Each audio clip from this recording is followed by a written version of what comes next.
Lupakan dulu sebuah gambaran ulama yang duduk rapi di mimbar dengan wajah tenang dan kitab numpuk di sekelilingnya.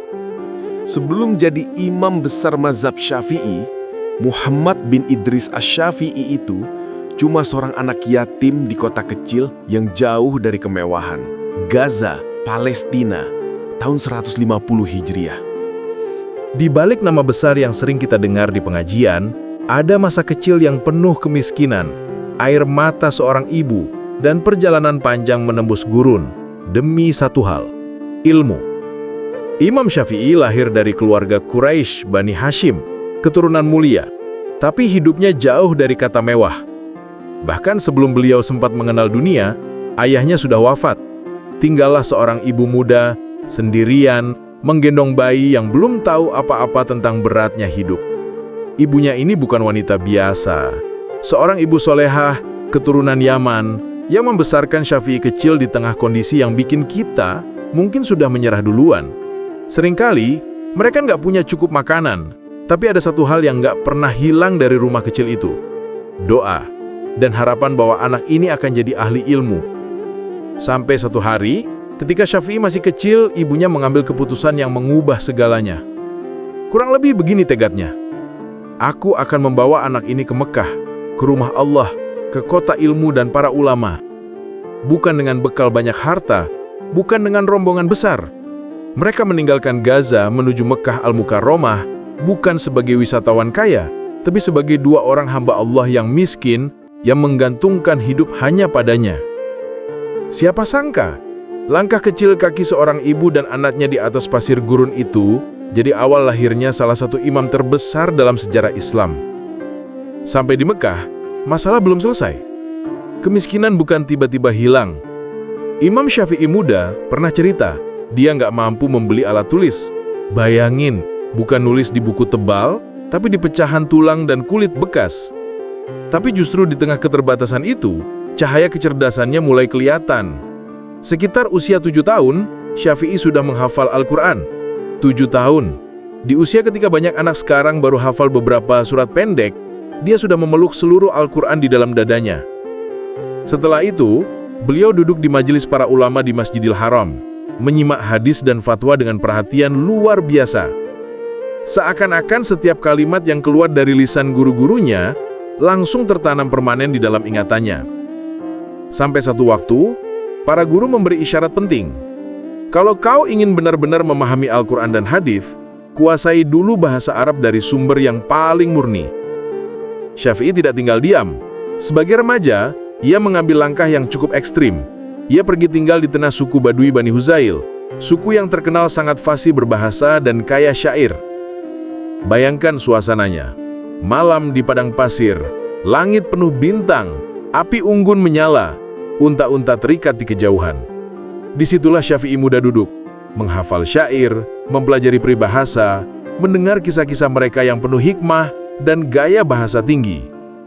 Ia bukan cuma belajar kata-kata, tapi juga budaya, kebiasaan, dan cara berpikir orang Arab.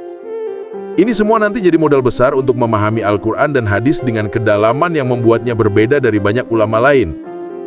Hari-harinya Syafi'i muda hampir semuanya diisi dengan hafalan dan latihan. Pagi, siang, malam. Ia menghafal Al-Quran, hadis, syair, dan pendapat para ulama. Bukan itu aja, ia juga belajar memanah dan berkuda. Sampai dikisahkan ia bisa mengenai target 10 dari 10 tembakan. Perpaduan yang unik, hafalan yang kuat, bahasa yang jernih, fisik yang tangguh. Dari sini sudah kelihatan, Syafi'i bukan sekedar ingin jadi penghafal teks. Ia sedang ditempa menjadi pribadi yang kokoh dari segala sisi. Ketika usianya menginjak sekitar 20 tahun, Syafi'i memulai perjalanan baru, Madinah.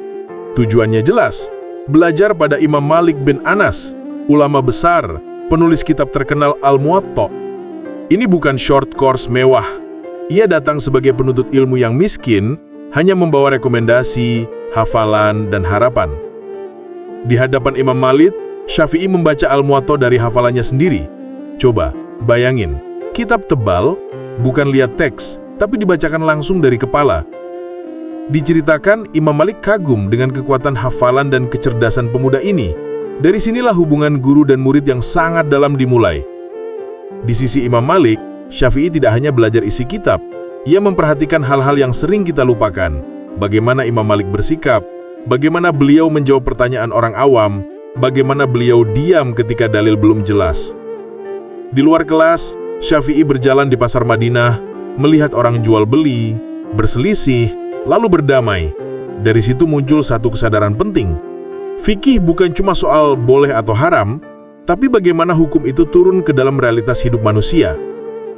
Dan tentu saja, dalam perjalanan ilmunya, Syafi'i muda tidak selalu benar. Ada riwayat bahwa suatu ketika ia memberikan sebuah jawaban. Setelah menelaah lagi dalil dan pendapat para ulama, ia menyadari ada pandangan yang lebih kuat. Apa yang ia lakukan? Ia menarik kembali pendapatnya dengan rendah hati. Di sini kelihatan bahwa kebesaran Syafi'i bukan karena ia selalu tepat, tapi karena ia punya keberanian untuk mengakui ketika kebenaran tampak lebih jelas.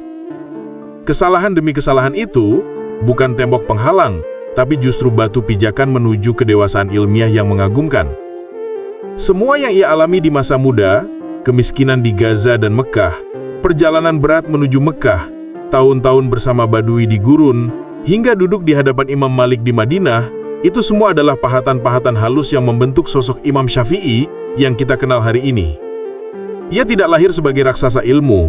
Ia ditempa oleh kemiskinan, perjalanan, luka, kesalahan, dan doa seorang ibu yang tidak pernah lelah berharap. Jadi, setiap kali kita mengutip pendapat Imam Syafi'i hari ini, sebenarnya kita sedang menyentuh jejak panjang seorang pemuda yang tidak pernah berhenti mencari kebenaran. Pertanyaannya sekarang, kalau dari ujian-ujian itu saja bisa lahir warisan ilmu yang tidak lekang oleh waktu, kira-kira dari perjuanganmu hari ini, apa yang bisa lahir nanti?